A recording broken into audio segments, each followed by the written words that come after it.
Container लेके उसको किराए पे दे सकते हैं? क्या कंटेनर हम खरीद के किराए पे दे सकते हैं? कंटेनर्स की बहुत डिमांड है आजकल। बिल्कुल सर। कोई भी चीज एक्सपोर्ट करनी है तो उसे हमें कंटेनर्स में रखना पड़ता है। ट्रक से लोड होकर शिप यार्ड तक जाता है। बिल्कुल जाता है। शिप यार्ड पर उसको उठाकर शिप पर रखा जाता है। कंटेनर्स की बहुत ज्यादा शॉर्टेज है और प्राइवेट यूज के लिए भी, कहीं आपको घर में कोई चीज स्टोर करनी है तो वहाँ बनाना आपको कंटेनर, आज कंटेनर आ गया, आज से ही आपने उसको स्टोर करना शुरू करना। कंटेनर्स को अगर आप किराए पे देंगे तो दो संभावनाएं हैं, उसको खरीद सकते हैं और उस पे किराए पे दे सकते हैं। बिल्कुल पॉसिबल। आप मकान को किराए पे लेकर आगे किराए पे दे सकते हैं। कंटेनर कितने टाइप के होते हैं? रेफ्रिजरेटेड कंटेनर होते हैं। उसमें क्या होता है? खाने का सामान जो खराब ना हो जाए तो ठंडा करके भेजा जाता है। कंटेनर का क्या किराया होता है? बेसिकली अगर आप इसे 10 फुट का एक कंटेनर बताया नॉर्मल। बिल्कुल बिल्कुल। देखिए, हर एक तरह का बिजनेस जो होता है वो रातों रात अमीर नहीं करता। बिजनेस होता है बिजनेस के हिसाब से।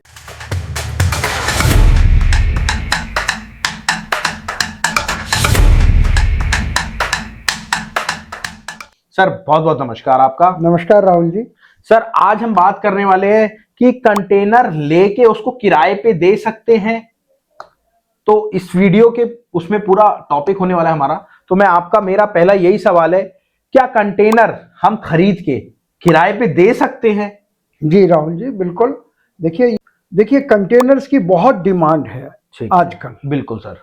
किस किस चीज में डिमांड है? सबसे ज्यादा इंपोर्ट एक्सपोर्ट में डिमांड है। बिल्कुल। कोई भी चीज एक्सपोर्ट करनी है तो उसे हमें कंटेनर्स में रखना पड़ता है। बिल्कुल। और वो कंटेनर ट्रक से लोड होकर शिप यार्ड तक जाता है। बिल्कुल जाता है। शिप यार्ड पर उसको उठाकर शिप पर रखा जाता है। सर। फिर वो आगे जाकर शिप से उतारा जाता है और पार्टी के वहां तक बिल्कुल हिले डुले बगैर पूरा सामान पहुंच जाता है। बिल्कुल। तो कंटेनर्स की बहुत ज्यादा शॉर्टेज है। और दूसरी बात, और प्राइवेट यूज के लिए भी, कहीं आपको घर में कोई चीज स्टोर करनी है तो वहां बनाना आपको कंटेनर, आज कंटेनर आ गया, आज से ही आपने उसको स्टोर करना शुरू कर दिया। बिल्कुल। तो नेचुरली जब इतना कंटेनर की डिमांड है तो वो लोग किराए पर लेते हैं। ठीक है। खरीदते नहीं है। बिल्कुल। तो उनको किराए पे देने वाला भी तो कोई चाहिए। सही बात है। ठीक है। तो इसलिए आप चाहें, उनके लिए आप कंटेनर्स को अगर आप किराए पे देंगे तो दो संभावनाएं हैं। आप बल्क में कंटेनर किराए पर ले लें, बल्क में। अच्छा, बल्क में किराए पर ले ले, 10, 20, 50, 100। ठीक है। और थोड़े थोड़े लोगों को दे दें। बिल्कुल। या आप मैन्युफैक्चरर से खुद खरीद लें, बनाने वाले से, और उसको आगे किराए पर दे दें। ठीक है। तो ये दोनों संभावनाएं पॉसिबल हैं। बिल्कुल। और बिल्कुल कर सकते हैं, क्योंकि ये हर बिजनेस की तरह ये भी एक बिजनेस है। देखिए, आप सबका सवाल यही था कि हम उसको खरीद सकते हैं और उस पे किराए पे दे सकते हैं। बिल्कुल पॉसिबल है। राहुल जी, आप इसे ऐसे मान लें जैसे एक मकान किराए पे दिया जाता है। बिल्कुल, खरीद के दिया। आप मकान को किराए पे लेकर आगे किराए पे दे सकते हैं। बिल्कुल। सबलेट कर सकते हैं, या मकान बनवा के उसको खरीद के भी दे सकते हैं। It's as simple as that. इसमें और कोई विशेषता नहीं है। Okay, very good. तो चलिए हमारा अगला सवाल, कोशिश करते हैं कि बिल्कुल आसान भाषा में ये बात समझाई जाए। बिल्कुल। कंटेनर कितने टाइप के होते हैं सर? बिल्कुल बिल्कुल। कंटेनर देखिए, एक तो टाइप होता है कि जिस प्रकार के, मतलब हाँ जी, एक ड्राई कंटेनर कहलाता है, जिसमें ड्राई से मतलब सूखे, सभी सूखे होते हैं। बिल्कुल बिल्कुल। लेकिन उसमें सूखा सामान रखा जाता है। बिल्कुल। और गीला सामान कौन सा होता है? जैसे दूध है, पेट्रोल है, डीजल है, और यहाँ तक कि गैस भी रखी जाती है। बिल्कुल। तो वो गैस कंटेनर अलग होते हैं। बिल्कुल, जैसे अभी जयपुर में आग भी लगी थी। बिल्कुल। तो और इसके अलावा रेफ्रिजरेटेड कंटेनर होते हैं। उसमें क्या होता है? खाने का सामान जो खराब ना हो जाए तो ठंडा करके भेजा जाता है। ठीक है। तो वो उस टेम्परेचर को मेंटेन करता है। वो एक तरह का बड़ा रेफ्रिजरेटर है। ठीक है। उसको उसी तरह से शिप में उसके लिए जगह बनाई जाती है। ठीक है। चाहे वो 1 हफ्ते या 10 दिन या 1 महीना या 2 महीने, वो बिल्कुल रेफ्रिजरेटर की तरह होता है। ठीक है। तो इस तरह के कई प्रकार के कंटेनर। फिर साइज का फर्क होता है। आमतौर पे 3 साइज चलते हैं। बिल्कुल। लंबाई के आधार पर। ठीक है। उसकी ऊंचाई और चौड़ाई सबकी फिक्स होती है। ठीक है। जैसे ईंट पर ईंट रखी जा सके। जी जी बिल्कुल। लेकिन लंबाई का थोड़ा डिफरेंस रहता है। एक 10 फुट वाले होते हैं, एक 20 फुट वाले होते हैं, और एक 40 फुट। ओके, ये बस 3 साइज ज्यादा 3 फुट चलते हैं। 30 फुट वाला कोई नहीं होता? नहीं, 30 फुट का नहीं होता। ओके, नहीं तो वो आपस में मिक्सअप हो उनको फिक्स करना मुश्किल हो जाएगा। बिल्कुल जी। तो सर अगला सवाल हमारा आता है, क्या कंटेनर किराए पे मिल जाते हैं? तो अगला सवाल सर हमारा आता है, कंटेनर का क्या किराया होता है बेसिकली? अगर आपने जैसे 10 फुट का एक कंटेनर बताया, नॉर्मल कंटेनर की बेसिकली बात कर लेते हैं, 10 फुट, 20 फुट और 40 फुट, उसका क्या किराया आता है, क्या किराया होता है बेसिकली? देखिए, जब खरीदेगा कोई मेंबर तभी उसको किराए पे देगा, किराए पे देगा, जब तक उसकी इनकम नहीं होगी तब तक वो कैसे अगला और उसमें इन्वेस्टमेंट लगाएगा? राहुल जी, बिल्कुल, इसको आप इस एग्जाम्पल को मकान से मान लीजिए। अगर आप एक दिन के लिए किराए पर ले रहे हैं तो वो होटल कहलाएगा, 2,000 रुपये रोज। बिल्कुल। और 10,000 रुपये महीने में आपको मिल जाएगा। और आप पूरे साल के लिए ले रहे हैं या 5 साल की लीज पर ले रहे हैं तो किराया तो वैरी करता है। बिल्कुल। किस टाइप का कंटेनर ले रहे हैं, कितने समय के लिए ले रहे हैं, ये इस पर डिपेंड करता है, और कितनी क्वांटिटी ले रहे हैं। अगर आप एक साथ 100 कंटेनर लेकर देंगे आगे तो 100 कंटेनर का किराया अलग होगा, 50 का अलग होगा, 10 का अलग होगा। बल्कि इंपोर्ट एक्सपोर्ट के अंदर कई बार किराया ही मेन चीज हो जाती है कि अगर आपने एक कमोडिटी को बहुत ज्यादा क्वांटिटी में एक्सपोर्ट किया तो आपको किराया कम लगता है और आपको भी किराया आगे से कम मिलेगा।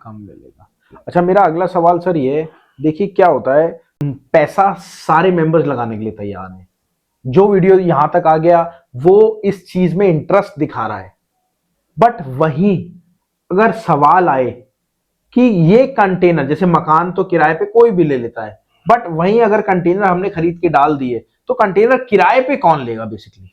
बिल्कुल राहुल जी, जैसे हर चीज का कारें भी किराए पे चलती हैं जी, आजकल तो ओला वगैरह बहुत है। कार फॉरेन में तो आदमी अपनी कार होते हुए भी किराए पे लेके चलता है। ओके। खुद ड्राइव, सेल्फ ड्राइविंग कार। तो किराए पे लेना एक बहुत ही, लेकिन कंटेनर कौन लेगा, तो इसका भी एक मार्केट है।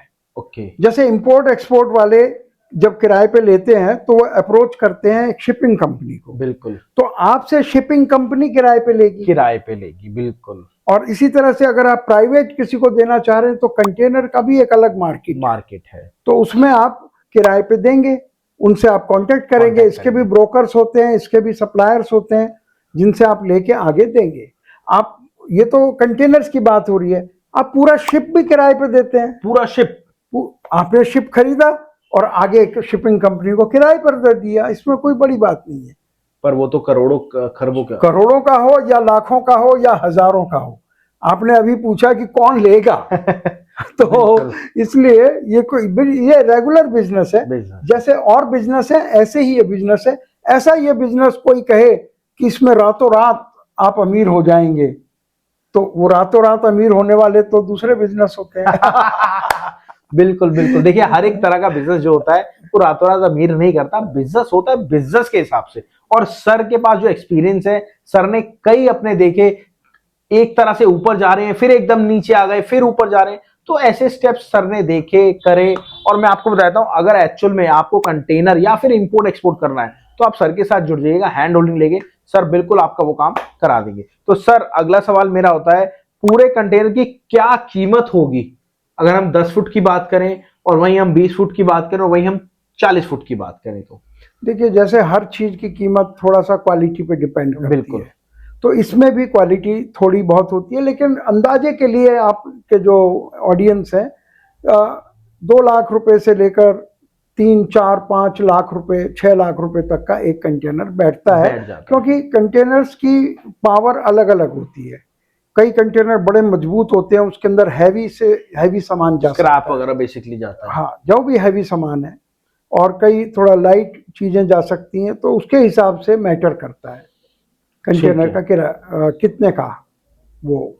अच्छा सर, ये तो हो गया, कंटेनर खरीदे कहाँ से? अगर कोई बिजनेस स्टार्ट करने वाला है तो वो एक्चुअल में कहाँ से खरीदेगा कंटेनर को? कंटेनर्स के बनाने वाले जो लोग हैं, जैसे जो बस की बॉडी, जी, ट्रक की बॉडी भी कहीं बनती है, बिल्कुल। ऐसे ही कंटेनर बनाने वाली कंपनियां भी हैं। ओके। और वो आप ऑर्डर दे दें तो आपको कंटेनर्स बनाकर दे देती हैं, डिपेंडिंग ऑन आपको 10 चाहिए, 100 चाहिए, 1000 चाहिए, 10,000 चाहिए, तो आप उसको बनवा सकते हैं। और सर अब मेरा सवाल आता है कि कंटेनर खरीदने के लिए क्या लागत तो आपने बता ही दिया, डॉक्यूमेंट्स क्या क्या लगते हैं?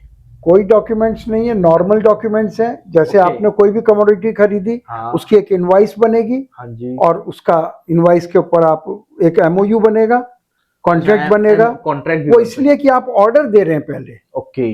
कि मुझे इतने, वो ऐसा नहीं है कि उसने उतार कर दिया, रखे हुए हैं उसके पास कंटेनर, वहां से उठा के आपको दे दिया। अच्छा, वो पहले हम ऑर्डर देंगे, पहले वो बनाएगा आपके लिए, फिर हमें वो डिलीवर करेगा। तो नेचुरली दो ही इनवॉइस बनेगी और डिलीवरी ऑर्डर बनेगा आपको। बिल्कुल बिल्कुल, देखिए आप ये कर सकते हैं, बट वहीं अगर आपको गाइडेंस की जरूरत है तो हमारे साथ डॉक्टर अशोक गुप्ता सर है, इजीली आपको गाइड कर देंगे कैसे आप आ सकते हैं। और मेरी रिक्वेस्ट है आपसे, अगर आपको वीडियो अच्छी लग रही हो तो कमेंट जरूर छोड़ना कि कैसी वीडियो है और हम किस टाइप की और वीडियोस इसमें बनाएं। तो आपसे मैं बात कर रहा हूं, मेरी रिक्वेस्ट है आप कमेंट जरूर छोड़ना, ठीक है। चलिए अगले सवाल पे चलते हैं।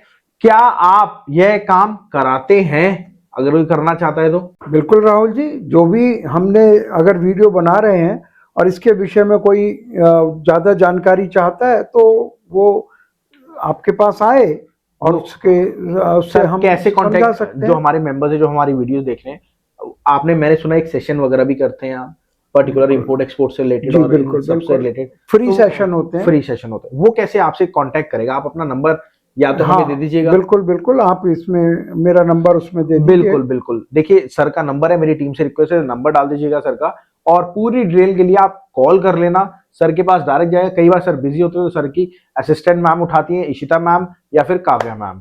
तो अब बात आती है क्या नॉर्मल, चलिए आखिरी सवाल हमारा आता है, आखिरी सवाल हमारा है, क्या इसकी एक्सपायरी डेट भी होती है क्या? देखिए सर, क्या बिल्कुल, होता है, बहुत बढ़िया आपने सवाल पूछा। देखिए, हर चीज की एक्सपायरी डेट होती है, लेकिन ये दवाइयों की तरह इसकी नहीं है कि 1.5 साल 2 साल। बिल्कुल, आपको प्रॉपर चेकिंग रखनी पड़ती है, क्योंकि कई बार क्या होता है, यूज करते करते करते हुए उसमें कुछ कहीं डेंट पड़ गया या कहीं कट लग गया, कहीं मुड़ गया, तो उससे कंटेनर पुराना हो जाता है। ओके। आज ही मैं एक वीडियो देख रहा था, जो एयरप्लेन्स होते हैं आजकल, तो अपने हिंदुस्तान में कारों की भी एक्सपायरी डेट होने लग गई, 15 साल से ऊपर नहीं चलती। तो जैसे, और एक एरोप्लेन जो था, वो अमेरिका का एरोप्लेन हवाई में गया और उसका पूरा ऊपर से छत उड़ गई उसकी। हाँ जी, हाँ जी, क्योंकि उसकी एक्सपायरी डेट हो चुकी थी और वो फिर भी उसे उड़ा रहे थे। बिल्कुल। तो हर चीज की एक एक्सपायरी डेट होती है, ये डिपेंड करता है, उसकी प्रॉपर चेकिंग होती है। अगर वो ठीक है तो वो आगे चलेगा, 10 साल 20 साल चल सकता है। बिल्कुल, थैंक यू सर, आपने प्लेटफॉर्म पे आए। और मेरी आपसे रिक्वेस्ट है, आपको अगर बिजनेस करना है ये वाला या फिर इंपोर्ट एक्सपोर्ट, तो कहीं मत जाओ, डायरेक्ट स्टार्ट करो बिजनेस को। देखिए हम कोर्सेज वगैरह में बिलीव नहीं करते, अशोक सर आपको डायरेक्ट बिजनेस को स्टार्ट कराते हैं। तो ज्यादा जानकारी के लिए सर का नंबर दे रखा है, आप कॉल कर लेना। और मेरी रिक्वेस्ट है, आपसे वीडियो अच्छी लगे तो प्लीज एक थंब जरूर बनाना। Thank you everyone, thank you for watching this, thank you. Thank you Rahul ji.